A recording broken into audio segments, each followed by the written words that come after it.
Hey, what's up, everybody? I want to start today by telling you a story that I read recently.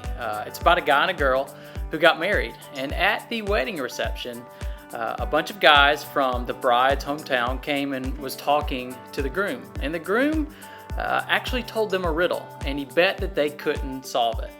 So these guys go and they talk to the bride, and they're like, "Hey, tell us the answer to this riddle, because we want to know. We've got to solve this." So the bride goes and begs her husband for the answer. He caves, gives her the answer. She passes on that information to these group of guys. And so they tell the groom, and so they win the bet. This makes the groom furious. He decides to kill a bunch of people from the bride's hometown. Yeah, he kind of overreacted a little bit. And then as soon as he killed everybody, he ran away out of town.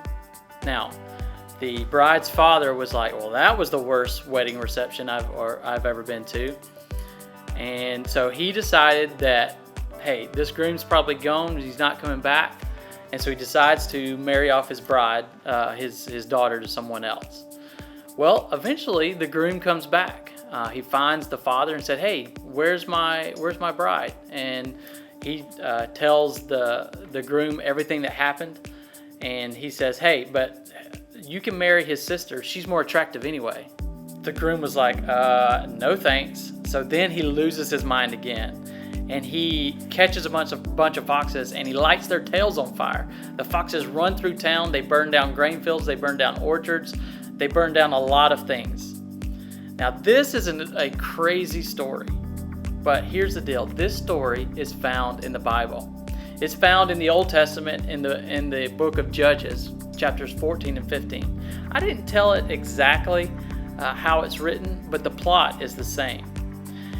When I was a kid, I would come across stories like this, and I would think, what am I supposed to do with this story? How is it supposed to affect my life? Am I not supposed to tell riddles at weddings? Am I not supposed to catch animals and catch them on fire? What are we supposed to do with stories we find like this in the Bible? Well, last week we began this series talking about how we are supposed to view the Bible. And Colin did an incredible job of kind of introducing us to this topic. And as we learned last week, he helped us understand that the point of the Bible is to point us to Jesus. Because when we know Jesus, we know about his love. We understand who God is in a better way. But what do we do about the stories where Jesus doesn't necessarily show up? Because Jesus doesn't appear in every single thing we read. How do we handle that? What are we supposed to do with that? And then what about the verses that seem weird? If your Bible verse for the day is this: "When he opened the seventh seal, there was silence in heaven for about a half an hour." How are you supposed to handle that? What do you do with that? How does that apply to your life? What are we supposed to do with the weird stories in the Bible? Like there's stories about talking donkeys and voices coming from fire. How do we handle those? And what about in the Bible where we see strange commands? In the book of Leviticus, there is a command that says that you shouldn't wear clothing made out of two different pieces of fabric. So all you guys with cotton polyester blend clothes on right now, you're in trouble, right? Wait, that doesn't seem right either. The point is, sometimes there's a disconnect between what we hear about what the Bible is supposed to do for us and then what we actually experience ourselves. We're told that the Bible is supposed to guide our lives. It's supposed to give us clarity. It's supposed to help us understand God more and understand our lives more. But then we start to read the Bible, and we start reading along, and we come to a part, and it just seems so confusing. Is there something we're missing? Is there a way forward? Is there something better that we can do? Well, the good news is there is a better way forward. And today I want to help you see kind of another way that you can look at the Bible and look at the things that you read. And I want to begin by just giving you some very basics. Colin talked about a few of those last week, but our Bible is made up of the Old Testament and the New Testament. The Old Testament is the first section of the Bible.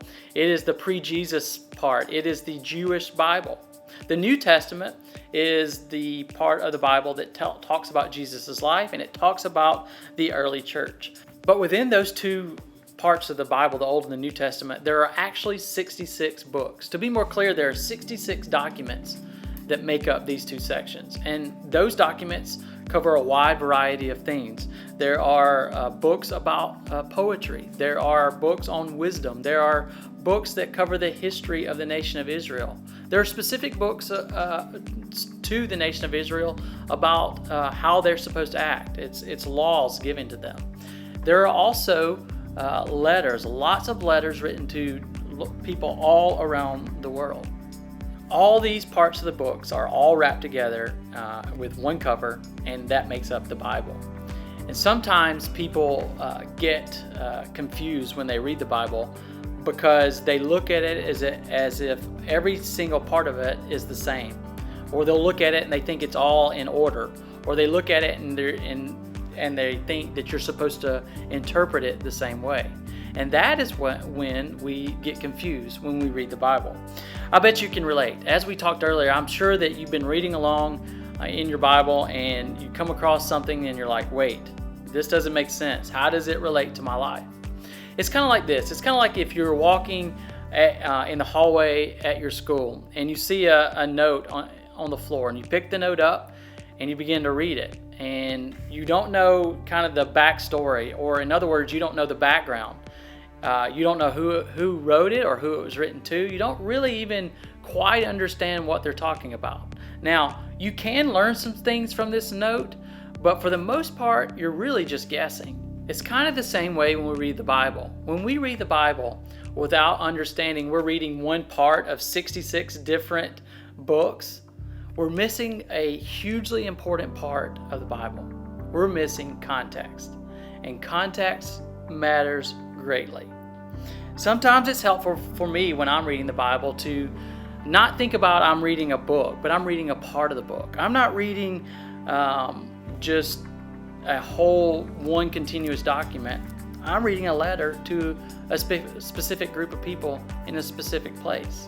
I'm reading a book of wisdom written down by a father left for his son.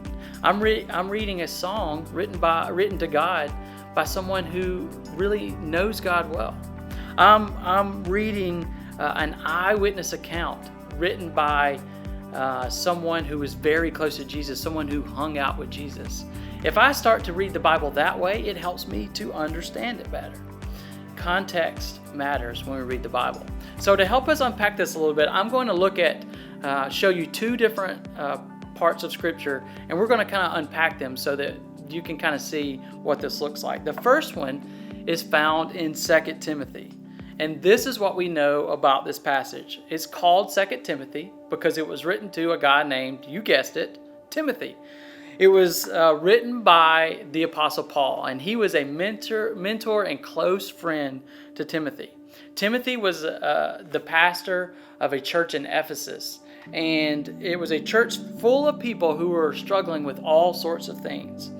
And so this passage is written by Paul, and he says this: "Only Luke is with me. Bring Mark with you when you come, for he will be helpful to me in my ministry. I sent Tychus to Ephesus. When you come, be sure to bring the coat I left with Carpus at Troas. Also bring my books, and especially my papers." Context matters in this. If we didn't know that Paul was writing this note, we'd have no idea what was going on here. But Paul is simply saying, hey, I left my jacket, and he wants Timothy to bring it back to him. Let me give you another one. Maybe you've even heard this verse before used in different ways. Check this out from Philippians. "For I can do everything through Christ who gives me strength."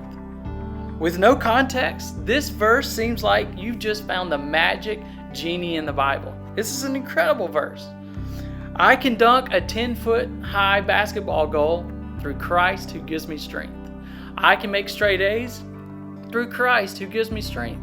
I can have lots of dates this year through Christ who gives me strength. With no context, this verse seems like it is the key to living the best life you can imagine. But is this what this verse is all about? Is this what this means? Context helps here as well. This was also written by Paul. He was writing this time to an entire church. It's kind of like a tribe leader moving to a different town and writing us a letter and me reading the letter to all of you. There's something else more important here going on with this verse. See, Paul is writing this letter to this church from prison. He's been arrested, he's in prison, and he's writing a letter to a church thanking them for money that they sent him. He's thanking them for supporting him while he's in prison. He's also helping them to know that that they don't have to feel obligated to send him money, because Paul has learned something while he's in prison. He's learned that whether he has a lot or very little, he's going to be okay. He's fine where he is. He says, hey, I've had a lot of food and I've had very little food, and I'm going to be okay. I'm going to be content. You see, this section where this verse is found is really about contentment. Paul has figured out that no matter what he's going through, he's fine, and he can be content in Jesus. So how can he find contentment when nothing seems to be going his way? For I can do everything through Christ who gives me strength. You see, Paul was relying on his relationship with Jesus, and he knew that no matter what he faced, that he would be okay, because Jesus brings the peace and joy that he needs to get through whatever he's going through. You see, so the point really isn't, hey, I can win this basketball game because God is on my side. No, what Paul is trying for us to understand, and what he was writing to that church, is there's more to that. That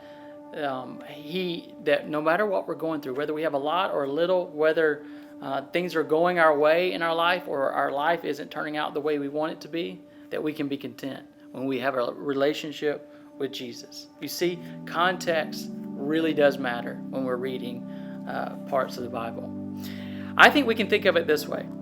Think of it like this. Context creates clarity. Context brings clarity to whatever you're reading. Without understanding the background of what you're reading, you're simply guessing. And as we talked about, the point of the Bible is to point us to Jesus. It's just too important for us to guess what the Bible's talking about, because we might miss some important things about God and about who Jesus is and what he's done for our lives. So I just want to encourage you tonight, as you think about reading the Bible, when you come across something that just doesn't make sense, don't throw your hands up in the air. Don't get discouraged. I want you to think about a better way. I want you to think about some ways that you can understand the Bible better. And as we close, I'm going to give you 4 different questions that you can ask yourself as you read the Bible. Here they are. The first one is, ask yourself this: who wrote it, and who is this written to? If you've been around Wellspring at all, you know that as we introduce things we're reading from the Bible, we say stuff like, hey, this passage we're going to look at today is written by a guy named Paul, or it's written by someone that was a close follower of Jesus. And then we tell you, and they wrote this to this group of people. We tell you all these things because that's context, and that really helps you understand what we're about to talk about. So ask yourself, who wrote it and who was it written to? The second question you should ask yourself was, why is it written down? Ask yourself why it was written down. We do this as well. So we'll tell you who wrote it, who it was written to, and then we begin to unpack why it was written down and why it matters to you. 2 Timothy was written to a friend to encourage him. The book of Philippians was written to a whole church, helping them, encouraging them not to lose their focus and have courage and have joy. So who was it? Who wrote it? Who was it written to? And why was it written down? The third question you should ask yourself is, what made people think this information should be written down or saved? Over the thousands of years since this book was written, since the Bible was written, there were decisions had to be made about what was kept in the Bible and what should be passed on. And so as we read the Bible, we should ask ourselves, hey, why was this elevated as to something that we should know and that should be important to us? The fourth question you should ask yourself is this: is it helpful to me or not? Is it helpful to me or not? All parts of the Bible are helpful, but not all parts of the Bible are helpful to you every day, every moment of the day, and that's okay. One thing that you could probably try to do is maybe read the Bible until you get to a part that you bump up against and you're like, this seems interesting. This seems like it's connecting to me. Stop at that moment, write it down, and then just kind of write some thoughts about what that verse might be speaking to you, and then act on it. Use what the Bible's teaching you, and then do something about it.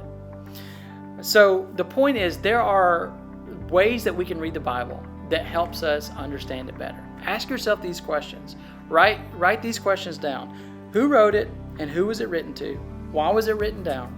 What made people think this information should be written down or saved? And is it helpful for me or not?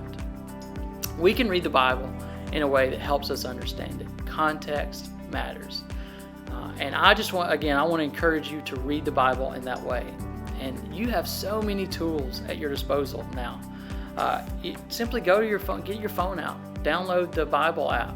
There's so many commentaries and reading plans on there that helps you understand the Bible. It helps you understand the context around what you're reading. Or if you're reading something and you don't really understand it, write it down, ask a friend, ask a tribe leader. They would love to help you unpack more what you're reading. The Bible's important for us. It's important for our lives. And it's important for us to get ourselves in a place where we can understand it more. Because Jesus has so much to tell us. He has so much to communicate to us. And He wants us to truly understand His love for us. I hope you will take some time this week and practice these things. Ask yourself these questions as you read the Bible.